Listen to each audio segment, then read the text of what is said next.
The Walrus and the Carpenter. Now, this poem has been written by Lewis Carroll and it is called a nonsense poem because there is no reality being talked about and every combination here talked about is weird. Let us begin. The sun was shining on the sea, shining with all his might. He did his very best to make the billows smooth and bright. And this was odd because it was the middle of the night.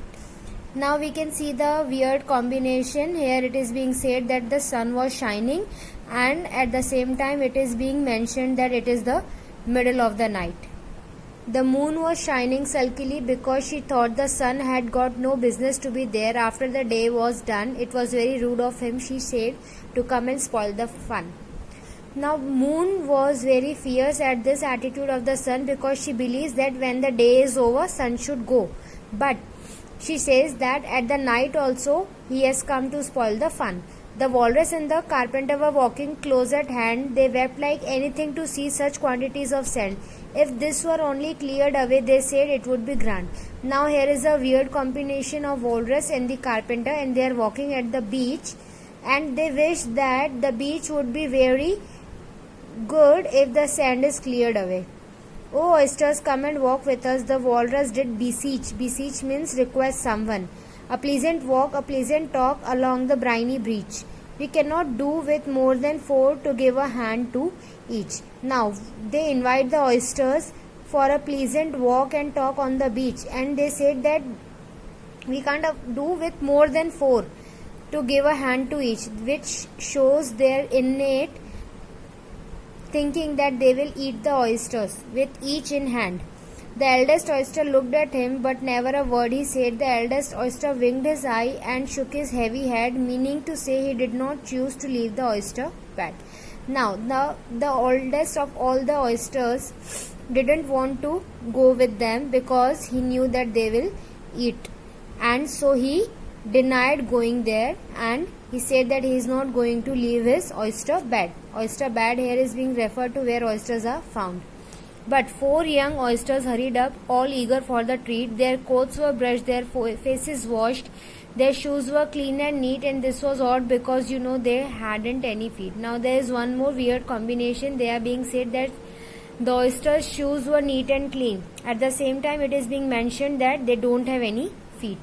4 other oysters followed them and yet another 4, and thick and fast they came at last, and more and more and more, all hopping through the frothy waves and scrambling to the shore. After those 4 oysters, more followed, and at last almost all the oysters followed the carpenter and the walrus to the shore. The walrus and carpenter walked on a mile or so, and they rested on a rock conveniently low, and all the oysters stood and waited in a row. Now, after walking a mile, they rested on a rock and oysters waited for them to speak. The time has come, the walrus said, to talk of many things, of shoes and ships and sealing wax, of cabbages and kings, and why the sea is boiling hot, and whether pigs have wings. Now here is a list of weird things they were going to talk about. Do we know that pigs have wings? No. Cabbages and kings, this is not a combination. Shoes and ship and sealing wax, and the sea is never boiling hot. But wait a bit, the oyster cried, before we have our chat, for some of us are out of breath and all of us are fat. No hurry, said the carpenter. They thanked him much for that. A loaf of bread, the walrus said, is what we chiefly need. Pepper and vinegar besides are very good indeed. Now if you are ready, oysters dear, we can begin to feed. Now what the walrus says then, that we need a loaf of bread and some pepper and vinegar, and now if you are ready, we can eat you.